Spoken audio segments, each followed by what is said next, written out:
السلام عليكم ورحمة الله تعالى وبركاته.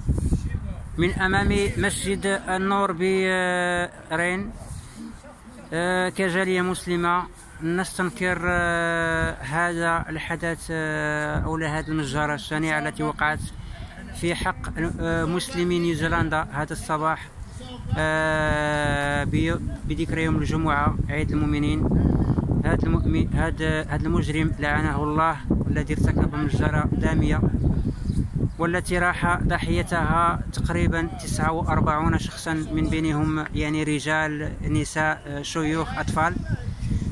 وما سبب هذه الجريمة إلا شيء واحد، ألا وهي العنصرية، ألا وهي يعني الكره الآخر، كره الاختلاف، كره يعني الأديان وما شابه ذلك. إذن نحن بدورنا كنستنكروا هذا الفعل الشنيع هنا بفرنسا، وتنقولوا لا للإرهاب. الإرهاب لا دين له ولا ملة له ولا وطن له ولا قلب له. إذن تعازينا الحارة لأسر ضحايا هذا الحدث المؤلم. إنا لله وإنا إليه راجعون.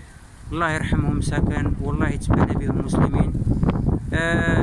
كنتمنى من الله سبحانه وتعالى باش يصبرهم ويقويهم ويغلبهم على الكره وعلى الإرهاب، والله ينعمنا بالإنسانية وبالمحبة عوض الإرهاب وعوض القتل وعوض الجريح أو الكره الآخر.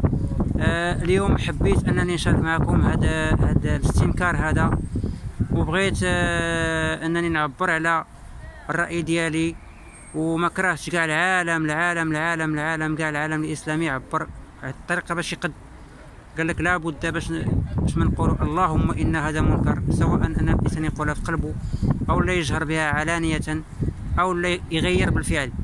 إذا اليوم لقد ارتأيت الآن إلا أن أصور لكم هذا الفيديو وأقول لكم اللهم إن هذا منكر.